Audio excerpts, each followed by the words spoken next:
Coming up on the Sports Desk, the Torrance Tartars softball program is the last standing Torrance squad in the playoffs. Hot bats and unhittable pitching, but we can't forget about the man who orchestrates it all. Plus, grab your track spikes. We are going to take you above the clouds with one Torrance Tata pole vaulter and the inspiration behind this high flyer. And as always, we will get you all caught up on scores, highlights, and updates on Torrance's prep and JUCO sports scene. The all-playoff edition of the Sports Desk is coming at you right now.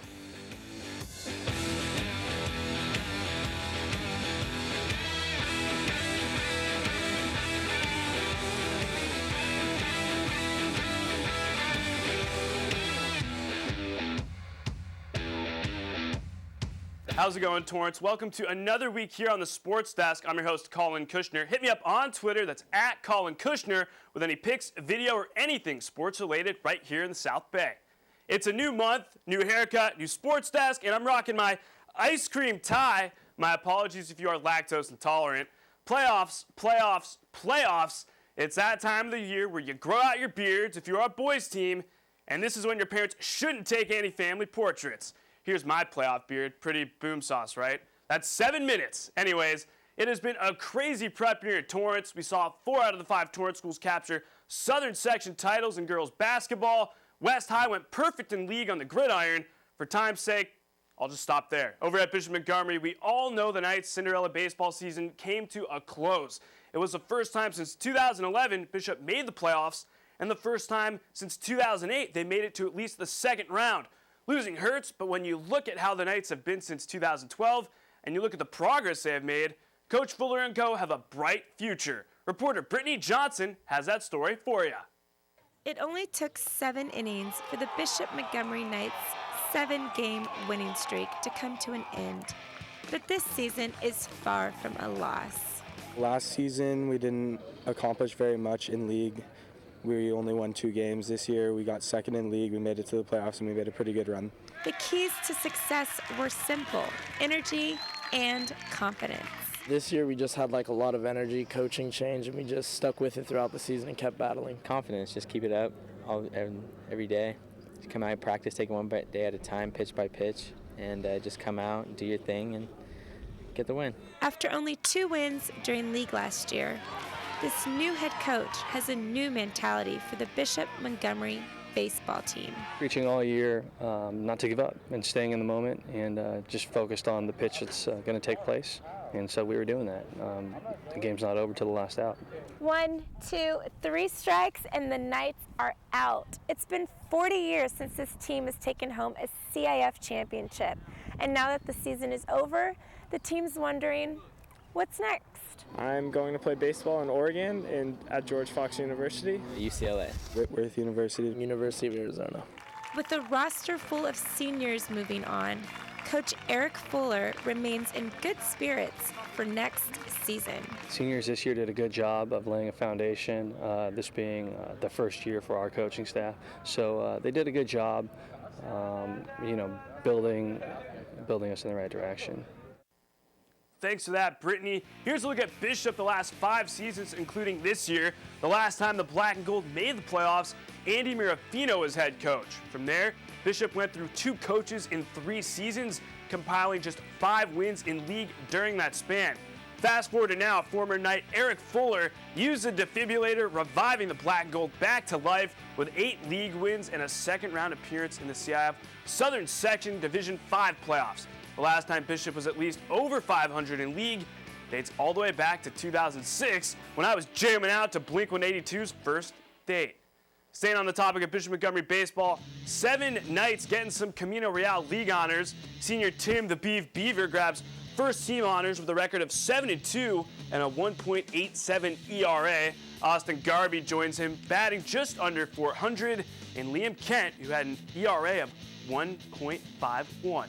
4 more Knights make the Camino Real second team. Corey Caldwell, Patrick Coley, Brendan Marifino, and Nick Martinez all lock up second team bids. Over at West, the Warriors still alive in the playoff race. I give their playoff beard swag an A-. I can't really be giving out pluses now. Let's not forget about their 21-0 second-round win over Anaheim. Yeah, I was just as surprised as you when I saw that score. West taking part in the CIF quarterfinals for the first time since 2008.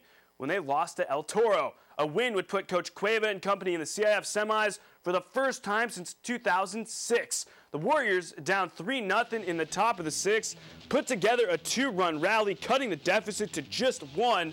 But in the top of the seventh, the Warriors failed to grab some late-game heroics as they fall to Sunny Hills 3-2. West finishes up the 2015 season 21-11 overall in the 49-year history of the program. West has made 28 postseason appearances.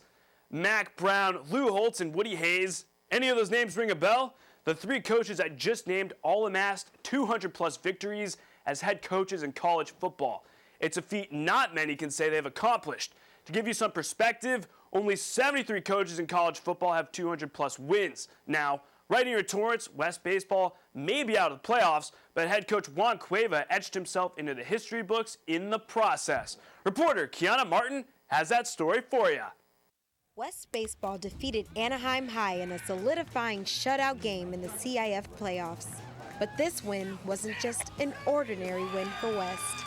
After a combined 14 seasons, head coach Juan Cueva celebrated his 200th win with West High School. You know, a total of 14 years. I've been the head coach for 11 years, and Barry Gross was, generous and kind enough to give me a shot at it and stuff, and it's been a lot of fun and a growing experience. We knew he was coming up on it, so we knew since we dropped those last 4 games at the end of the season, we really wanted to push it in the playoffs and just try to get him that win and try to go after the chase of that ring. Coach Cueva was a good coach. I've been with him for 3 years now. He always brings a lot of really good energy to practice, and is good at motivating the team. Like most coaches who reach a milestone, Cueva credits those around him more than his own work inside the Warriors dugout. Great group of kids, and truly a learning experience. I said when these kids were freshmen, they were really tight, and I know a lot of people think that chemistry on teams are overrated, but not with this group. That's one of the best things they've got going for them. Leading the Warriors since 2005, Coach continues to build the West High baseball tradition, earning 4 Bay League titles so far in his tenure, while also reaching the CIF Division II semifinals back in only his 2nd year as head coach. Reaching, I would say, 5 league championships last year, in the last 10 years, and my 2nd year going to the semifinals. Those are the two that stick out. From West High, I'm Kiana Martin, reporting for the Sports Desk. Thanks for that, Kiana. Now, down south, the Spartans taking part in the CIF Southern Section Division IV quarterfinals for the 2nd year in a row. A South win would put them, you guessed it, into the semis yet again. Since South lost their season finale to North, they have been on a tear in the playoffs so far. South jumps out to an early 2-0 second-inning lead on a Ryan Ishimuru RBI single. In the third, Matt Mavros-Sakis 2-run double puts the Spartans up by 4, but Granite Hills crawls back with 2 runs in the third and 1 in the fourth. But in the end of the day, South grabs an insurance run in the 7th to give the Spartans enough pad for another 1-run victory. The Spartans have been unstoppable so far in the playoffs as they cruise back to the CIF semis for the 2nd straight season. Here's a comparison of South's baseball squad from last year compared to this year. South last year averaged just under 4 runs in their first 3 playoff wins, getting it done defensively, allowing just under 2 runs, while South's squad this year averaging 8, only allowing just over 4. Let's not forget South went on to the CIF Southern Section Division IV Finals, where they fell to the Torrance Tartars. All right, everybody, we are going to take a quick TV timeout. When we come back, the Torrance Tartars' success on the softball diamond can be tied back to the one dude who orchestrates it all.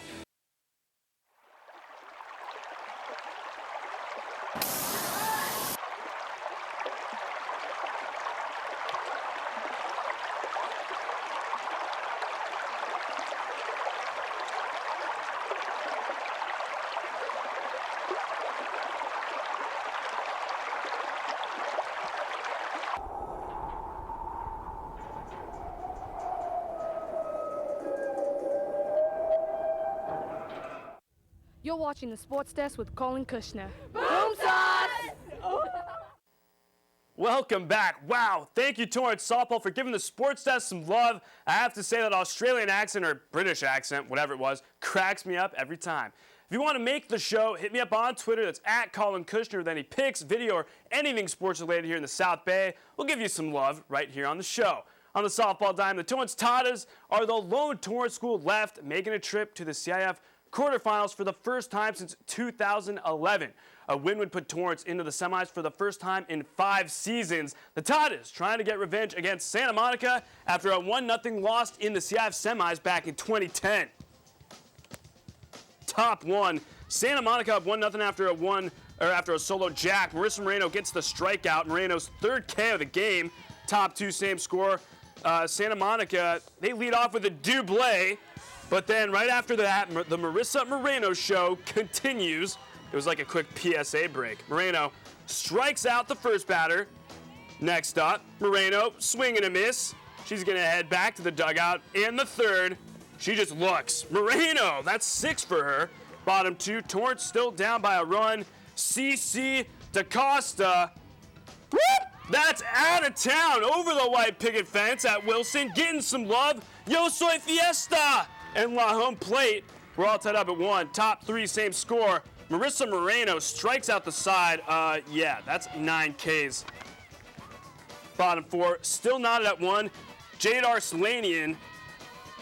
Boom sauce, that's out of here. That's deep to center. Torrance goes up 2-1, and Arslanian's getting in on the fiesta. And top 7, Torrance clinging to a 1-run lead. Marissa Moreno doing what she does best, gets the strikeout. That's your ball game. Torrance hangs on to win 2-1. So Torrance moves on to the semis for the first time since 2010. 2 bombs and 16 punch-outs was all Torrance needs for the revenge dub over Santa Monica. Those stats are literally video game-esque. A tie to win in the semis will push them into the CIF Southern Section Finals for the first time since 2008, which happened to be Coach Don Glavich's first year as head coach. Torrance lost to their rivals, the North Saxons, 2-1 that year. It was a record-breaking day for 2 Tartars. Jade Arslanian breaks the school's single-season home run record with her bomb in the 4th inning versus Santa Monica, passing Cameron Watts, who crushed 9 last year. And that's not all. Marissa Moreno breaks the school's record for strikeouts in the year with 243 punch-outs thus far, passing assistant coach Lauren DeCastro, who fanned 233 back in 2010. Let's hear from the strikeout queen herself, Marissa Moreno. It means a lot to me and, of course, my teammates, because all season I've been working hard for this, and I really wanted to accomplish it, and I did. Okay, so Marissa Moreno's hotter than hell in the circle. I definitely think my singing hasn't improved, or maybe not. Hit me up on Twitter with your thoughts. Back to sports. For the last 24 years, my beloved Detroit Red Wings have made the playoffs under 5 different head coaches. The recently departed Mike Babcock took the Wings to 10 playoff appearances in his 10 years as head coach. 1 Stanley Cup, and yeah, guys who straight up knows how to win. For the Torrance Tartars softball head coach Don Glavich, well, he has been the main dude for 8 seasons and has made the playoffs in each of those. I guess you can call him the Mike Babcock of softball. 3, 1, 2, 3, House! Tartars softball, as I like to say, has been hashtag killing it. Jade Arslanian broke the school's single-season home run record. Pitcher Marissa Moreno broke the program's record for most punch-outs in a season. While the individual accolades continue to pile up, the team's success the last 8 years ties back to the mastermind of it all. That's how you win. That's how you win a ring. Coach G. He puts everything on the line for us. He pushes us. He's like another dad. Like, it's great. My coach, all season he's been hard on us because he knows we are capable of where we are today. Coach G grew up playing baseball, and thanks to his father, had some familiarity with softball when he was just a youngster. But becoming a softball coach wasn't exactly something he planned for. It was kind of by chance that I even became a coach here. I never even thought that I would ever coach softball. Kind of just happened, right? Just kind of happened. Somebody asked me, and we were going to pop in for a year, and here we are 8 years later. So Seems like it's worked out, though. We've been lucky. Like I said, we've had extremely great kids. In Coach Don Glavich's 8 years at the helm of the Tartars, he has guided Torrance to the playoffs in each of those 8 seasons, making the CIF Southern Section Finals back in 2008. While the girls credit Coach G for the team's success, he credits the girls he has coached over the years.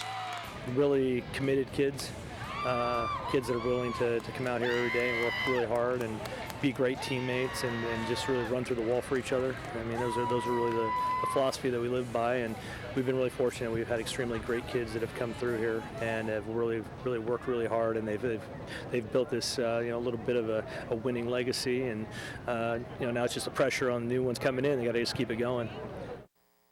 You kind of have to love how they call him Coach G. Some sad news in the softball world. Eddie Wanda softball player Dana Housley passed away recently. For those of you who don't know, Housley suffered a brain aneurysm during a travel ball game with her team, the California Thunder.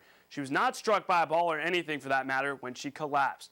An outpouring of support for Housley took to Twitter using the hashtag #PrayForDana. The softball community mourns, and all of us from the Sports Desk send our thoughts and prayers to the Housley family during this difficult time. Dana was just 15 years old. If you'd like to contribute, you can do that by going to the GoFundMe account called #PrayForDana.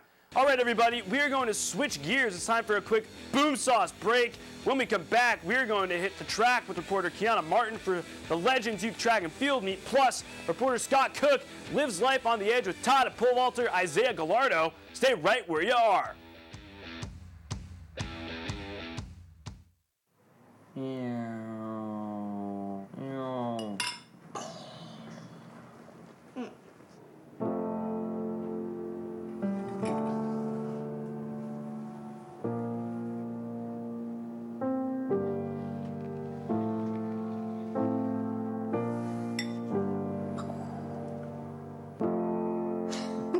Visit aarp.org/caregiving for information on how to provide even better care for the person who wants to care of you. Welcome back. Hit me up on Instagram. That's the Sports Desk TV, where you will see some sweet pics and video from your South Bay Prep sports scene. It's time to get your spikes on and hit the track. It wasn't long ago that yours truly was attempting to run the 16 and 3200. And boy, were those a lot of laps. A few of Torrance's own advancing to the CIF Southern Section Masters meet at Cerritos College. South's Kimberly Kosha finishes in 7th place in the girls' 3200, and Bishop Montgomery's Tessa Allen kills the high jump going 5 feet 5 inches. Crazy to think that I'm only a few inches taller than that. Allen qualifies to her first state meet in the high jump, while Kosha qualifies for states for the 3rd time on the track in her high school career. The big meet will be held at Buchanan High School in Clovis, California. Once upon a time, I was a part of the track and field team in high school. The first event I ever wanted to try happened to be pole vaulting. It was free reign to anyone. If you had the interest, you were able to learn. Except for me. I was so bad, the coach told me to go try something else. True story. As for Torrance Tada, Isaiah Gallardo, his pole vault experience and mine are polar opposites. Reporter Scott Cook has more. Pole vaulting is a very unique sport. It takes a lot of mental and physical strength to spring yourself high into the air with a stick made out of fiberglass.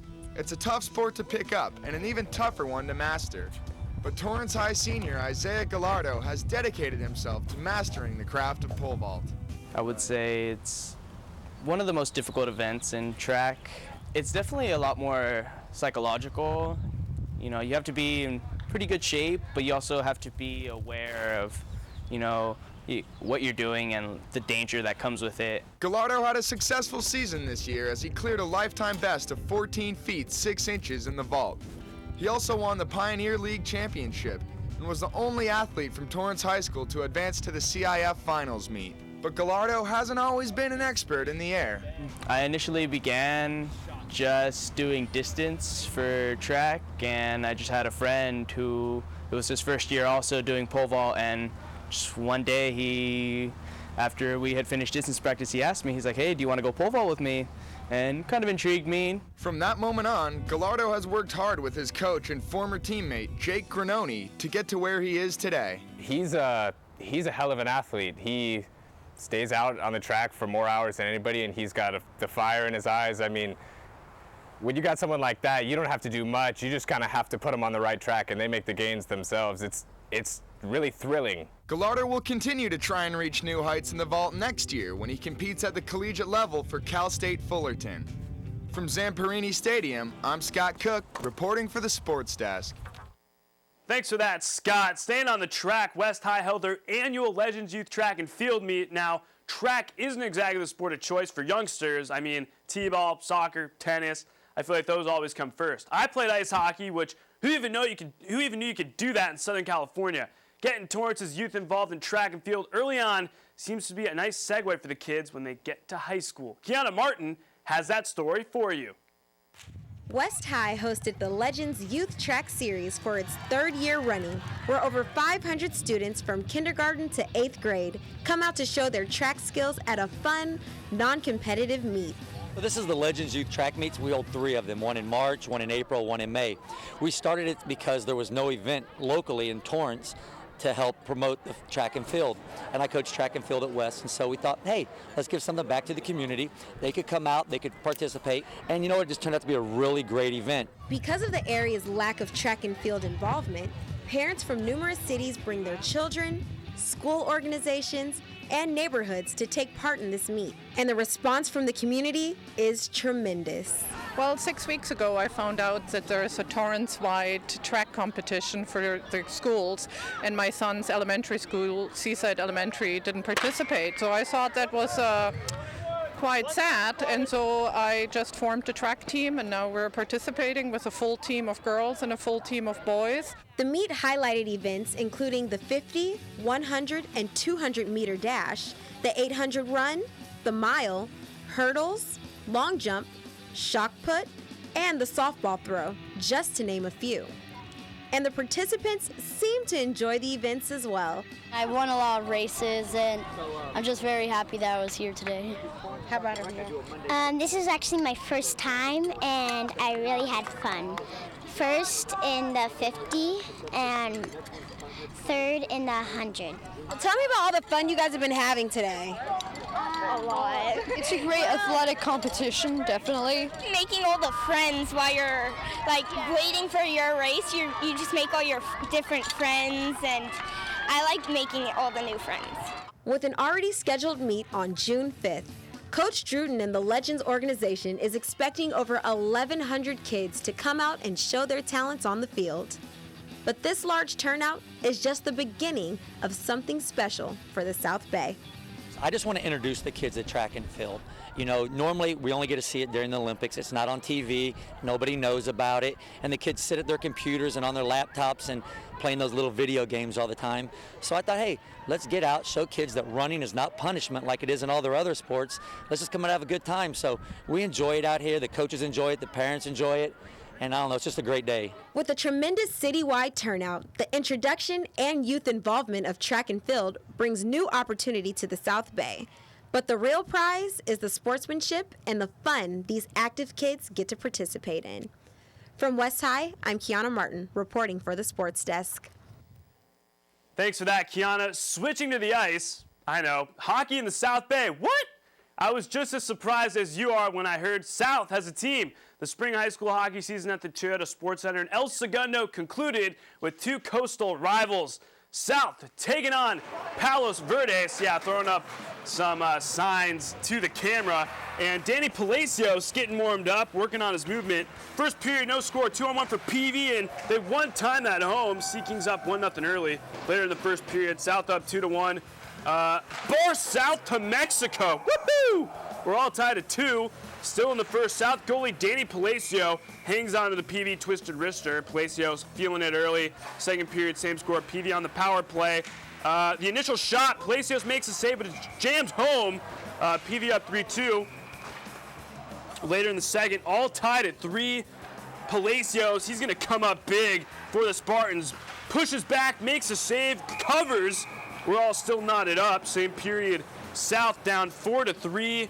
Palacios, he's going to come up big for the Spartans again.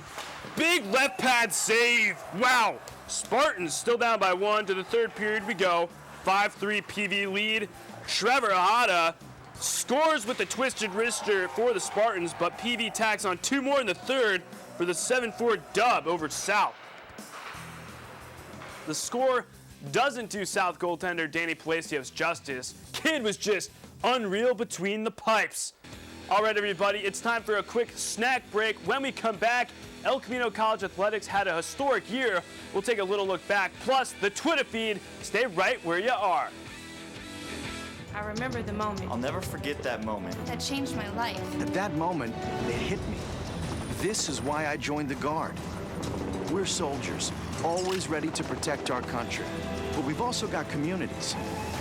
Family, friends, neighbors who count on us. I couldn't believe it. I just saved a life. Somebody from my hometown. See what it means to be a citizen soldier at NationalGuard.com. Welcome back. Shoot me an email. That's the SportsDesk TV with any story ideas. We'd love to hear from you. In JUCO sports news, the El Camino College Athletics Department had a historic year. 5 teams earned some conference title hardware this year, along with coaches and players grabbed some honors as well. Men's soccer grabbed their first conference title since '91, and I would say the most improbable was softball under first-year head coach Jessica Raposa. The Lady Warriors won their second conference title and their first since 1989. Adding to the already long list of honors, Chantaline Trudeau and Teddy Casa were named ELCO Student Athletes of the Year. Trudeau helped guide the women's basketball team to its first conference title since 2005. She averaged just under 14 points per game this season. For the men, cross country and track and field athlete Teddy Casa won 2 conference track titles and a Southern California track title. Congrats to both Casa and Trudeau on their accomplishments. All right, everybody, I want to hear from all of you hashtag the SportsDesk fans. Hit me up on Twitter with any cool pics and video, or feel free to give me a shout if you just want to chat about sports. That's at Collin Kushner using the hashtag the SportsDesk, and of course, hashtag BoomSauce. A big thanks to everyone who sent me pics and video from around town. Thanks to Grace Cho at ACDC Mama for sending us pics of the Torrance Girls Softball League 10 under and 8 under gold teams who both won championships at the Surf City Tournament, and Torrance's 10 under elite squad also grabbing a championship banner as well. Look at those trophies and those smiles. Congrats to all of you girls and parents, and of course, the TGSL community. You all are awesome. If your daughter wants to get in on some softball fun, Torrance Girls Softball League fall ball registration is now open. If your little one wants to get in on the craze, well, here's how you can sign up. Go to www.tgsl.org. Registration will be open until August 1st. Woo-wee! Now that was awesome. Father's Day is coming up, so send in pics and video of you and your dad, and I'll give you a shout out right here on the show. Guess what? It's time for another great weekly rant where I pick any big topic in sports and give you my personal opinion. The Stanley Cup Finals are finally upon us. Enter the holy music. I know everyone here in Southern California is just as excited as I am. Yeah, I know you aren't. The Kings missed the playoffs, and the Ducks are finally out. I know I seem excited, but I'm really not. Do I dislike the Ducks? Yes, but I was pulling for them, and here's why. Hockey in Southern California has grown over the years. Since the NHL began, a California team has won the Cup just 3 times, and all 3 are within the last 10 years.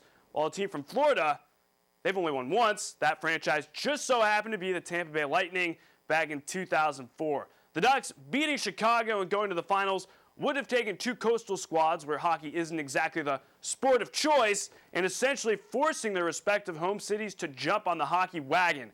I hate the concept of bandwagon fans, but let's face it, hockey in California and Florida is almost like the dinosaurs before they became extinct. There is a hockey following in both states, but it's no comparison to a city like Toronto, New York, Detroit, etc. But don't worry, I'm still jacked up for the finals. What are your thoughts on the Stanley Cup Finals matchup between the Hawks and Lightning? Hit me up on Twitter and we can discuss. All right, everybody, that's going to close the books on another week here on the Sports Desk. As always, we are available on Facebook, Twitter, and Instagram. And if you just feel like saying hi, you can do that as well. I'd like to give a special happy birthday shout out to my dear friend Kim and one of our production assistants right here at CitiCABLE, Cassie. Happy birthday to both of you. Take it easy, Torrance. We'll catch you next time.